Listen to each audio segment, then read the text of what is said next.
I have never seen a greater example of an intern drawing the short straw. I'm censoring the writer's name because I'm hoping this was written under duress and a 10-minute deadline. Any other circumstances would be depressing. So we all know Saturday AM for their fantastic manga content, but did you know they also have a digital magazine? Like Shonen Jump? Like the big boys? I'm asking this as a question because I legitimately don't know if you know this, because they removed their magazine from the App Store. Luckily, I already have the app downloaded, since I am their biggest fan. Now, their magazines all have articles on anime culture, and it is the worst anime journalism I have ever read. Okay, I'm sure if you dig through the trenches of My Anime List or Substack, you could find someone with worse writing, but in those cases, that's just people hanging out on the internet, shooting the shit about anime. And I'm not interested in clowning on bad writing in those contexts, because everyone should feel free to open a blog and start typing without fear of a PNG tuber sniffing them out. Look, I've left plenty of dumb comments on people's manga that's just me going, oh wow, that's so cool. I'm gonna look like an even bigger ditz than usual if you dig those up. No, the Saturday AM articles stand out because they're being propped up alongside their manga in their magazine, so I assume there's some checks and balances between the inception of the article and my reading it. So, I don't get what's happening here. Am I honestly the only person reading this, so they're just phoning it in? Let's take a look at their article on DanDaDan. It's titled, What's Up with DanDaDan? DanDaDan, DanDaDan, DanDaDan. That song is catchy as hell. How are we doing, people? Okay, wait. Let me read that with a Shonen protagonist voice, because I am definitely the villain of this story. That song is catchy as hell. How we doing, people? It's the end of the year. We keep dropping hot shit and you keep coming back for the scoop. Like it's calendar. Was there really no other way for you to phrase that? Well, but what's the tea? What's up with DanDaDan? Are we into it? Will it be the next anime? More importantly, what's it all about? Okay, it's the biggest anime on the planet. I haven't watched it, but since it is the year 2025 and I have a pulse, I know what it's about. But our writer, Redacted, goes on to summarize DanDaDan for us. And it isn't until this paragraph do we get anything that ChatGPT couldn't tell me. I know this is me throwing the heaviest stone in a comically pristine glass house, because a big chunk of my content includes reading summaries of whatever I'm reviewing. I'm doing it now. The call's coming from inside the house. But you know this channel's on life support if I ever shit something out that's 90% summary. So the article continues. I didn't know what to think when I clicked start on this anime, but I'll tell you this, it's been a ton of fun. DanDaDan is a breath of fresh air in the supernatural genre of anime, with its quirks of characters and villains. The story doesn't feel mundane like the monster of the week trope that some supernatural anime has. The entities feel real like you and I. The main characters are eccentric, but have a family-like feel to them. The quest against the supernatural seems like a new adventure with each upcoming episode. Okay, does it seem like a new adventure or is it a new adventure? You gotta be direct with me, buddy. Never mind. I guess we're back into summary territory. As we watch Momo and Ken's bond grow, we can't help but grit our teeth as another potential love interest comes in between them. Ken's bullied otaku persona is only a small snippet of the cool, heartwarming guy we get to enjoy in Season 1. The magic system in DanDaDan brings a unique lens to psychic powers and how the characters adjust and maneuver them. Okay, well, wait. How is it unique? Is this different from the typical psychic powers are an analogy for autism metaphor that we typically see in anime? Right here, in this article, would be a great place to tell me more. So they continue.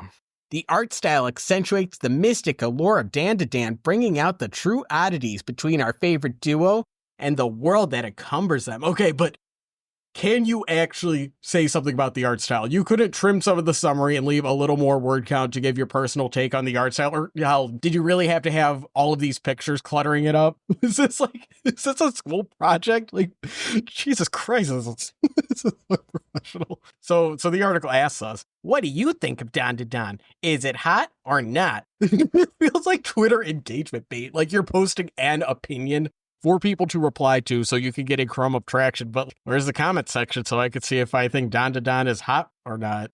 Wait, I guess I gotta take to YouTube to share my thoughts. They also do this in another part of their magazine. They declare the new Nostalgia Awards, and the section opens with this. What are the Saturday AM New Nostalgia Awards? It's our best of awards for works we think will define future generations. Well, if it's only the works that you think will define future generations, then why should I care? Okay, I get it. You can't take a time machine and see what people are going to be dressing up as in their remember the 2020s nostalgia parties in 2050. But if you're nominating these works, you got to introduce it with a little more gusto. Otherwise, why would I care? So here's how I'd rewrite it.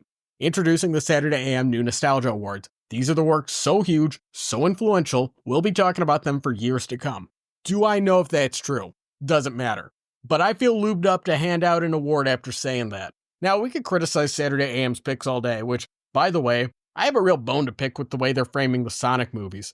They say, there's no reason these Sonic movies are as good as they are, but they keep getting better and better. No, actually, there is a good reason. You don't have to speculate. Okay, hopefully someone in the comment section with Sonic autism can leave a more in-depth explanation, but my understanding is that after the first Sonic movie made a Scrooge McDuck amount of money, the Hollywood bigwigs gave the director more creative control in the sequels, which is why these movies have gotten progressively better. I'm also given a real stink eye about Saturday AM's reverence for nostalgia.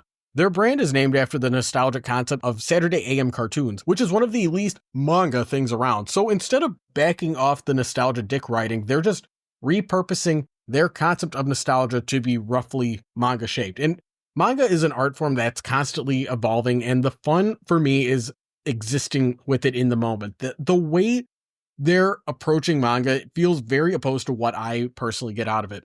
Anyway, I want to get to what really caught my attention, and I'm following the leader and front-loading this with a bunch of malarkey that doesn't matter, because the PS section in the DanDaDan article reads like this. It says, P.S. I heard through the grapevine that there is some controversy about the continuous assault in the story. Also, there was a problem with the blackification of Ken, but his voice actor is black?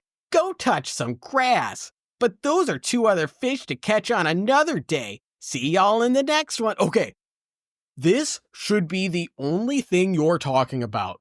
You're the diverse manga publisher. Everyone's got an opinion on DanDaDan Race Swap. What is your take on it? Why is this important? What are the impacts of people melting down over the recolor? Why should we encourage people to keep doing this? Or hell, get someone in there with a dissenting opinion on the matter.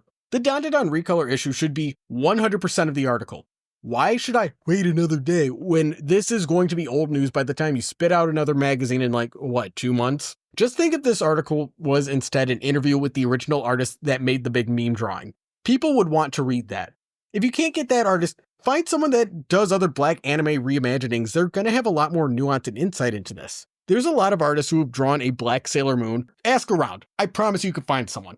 The DanDaDan recolor issue is 100% your brand. This is your time to say how important it is and how you stand with black artists and all of the black anime characters. I don't get how you had this huge news story perfectly aligned with your business fall into your lap and your magazine article is just fluff and it's topped off with some teenage sentiments about touching grass.